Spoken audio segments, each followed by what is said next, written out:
With the rising trend of child rights abuses in our world today, it is not out of place for CSOs, groups, government, law enforcement agencies to raise more awareness on the importance of child rights protection and advocacy in the Ecowas region and the world over.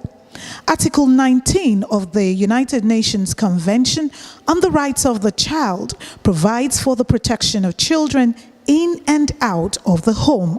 Little wonder why the Wacsof, that is West African Civil Society Organizations Forum, kickstarts a 2-day capacity training on child rights protection and advocacy on Saturday in Abuja. Participants were drawn from 7 member countries of the Ecowas and Wacsof. The Secretary General of Wacsof, Komlan Messie, emphasized the importance of the regional capacity training of CSOs on child rights protection and advocacy.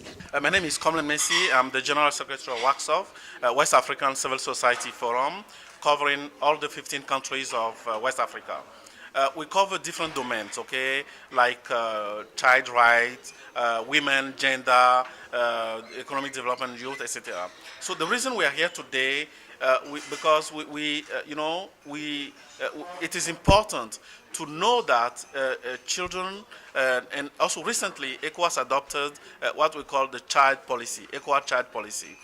We're here today to do training on advocacy on child right protection, and also advocacy in general in terms of as far as children are concerned. So in the training we will know that there are 4 pillars, for example, for that ECOWAS policy or child policy.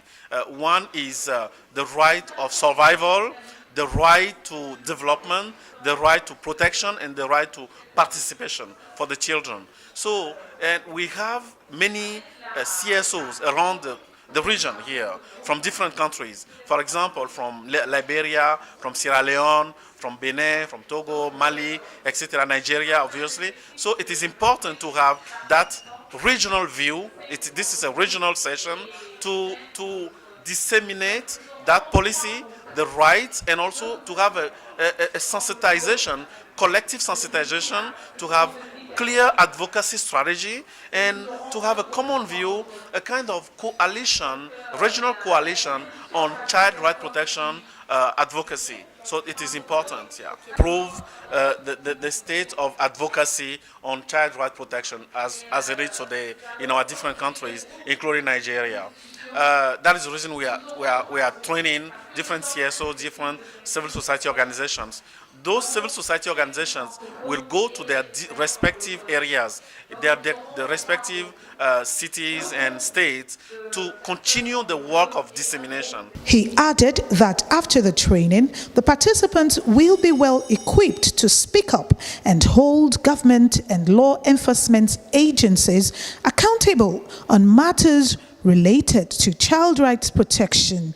You know, a government has the responsibility to protect citizens, and children are citizens, so children need to be protected.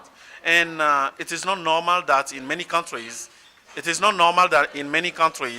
people getting kidnapped. So when citizens are trained, are educated, are capacitated, they are ready to speak out.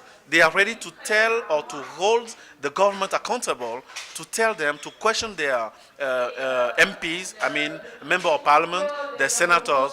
What are you doing for child right protection? What are you doing to make sure that children are well protected, so children are not abused? For example, we're talking about child marriage, okay? Curbing earlier child marriage. This is a problem. It's an issue in our region. So child labor in some natural resource site and so and so. So all those issues, it is important to have a training of them. So that is the reason we are doing it today, to make sure that citizens are well capacitated. They will be ready then to question their MP, to question their government, to hold them accountable on those issues. The 2-day workshop features group discussions, questions and answers by participants, some networking, with focus on mainstreaming issues and challenges on child rights and possible solutions, integrating child rights protection into policies and programs, and strategies for effective CSOs advocacy on child rights, among others. Some delegates from CSOs present gave their remarks about the training and their takeaway to benefit their respective communities. So far, this regional capacity building on child rights and protection advocacy is indeed a wonderful one. In fact, it's indeed a wonderful one because so many CSOs all over, sitting together in one same room and to share idea. In fact, it's indeed a wonderful one. I've learned a lot, and I believe at the end of the whole events, we are going to be able to come out with a resolution, and definitely we'll be able to work together. The interesting thing about this training is that this is a house full with like-minded people who are already working in the community, people who are frontliner when it comes to child rights and protection. So to be able to see all of us from Africa, West Africa to be specific, in one space and amplifying the issue about protection of child, it couldn't be more emphasized in this space. Not only the protection of child, but the protection of the livelihood of our next generation. And who our next generation? Children of today are going to be our next generation. So, listening to the opening of the whole section, it tells you that the issue that affect children in Liberia is similar to the issue that affect children in Mali, in Benin, in Nigeria. Children need to be children. The rights of children need to be protected. Children need to be cared for.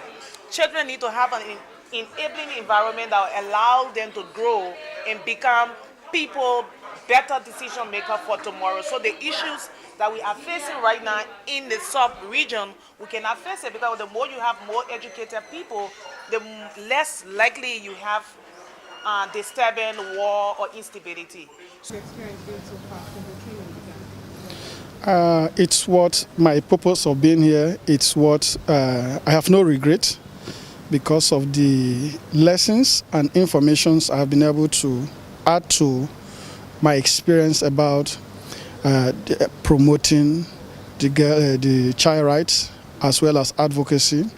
We have also learned from other experience shared by our colleagues from other parts of the country how they're able to achieve or made headways getting the support of the president and the wife as the first lady of that country. So with that, it has given us an insight on how we should also move and actually influence this decision for the interests and benefit of the child right protection and advocacy in Nigeria.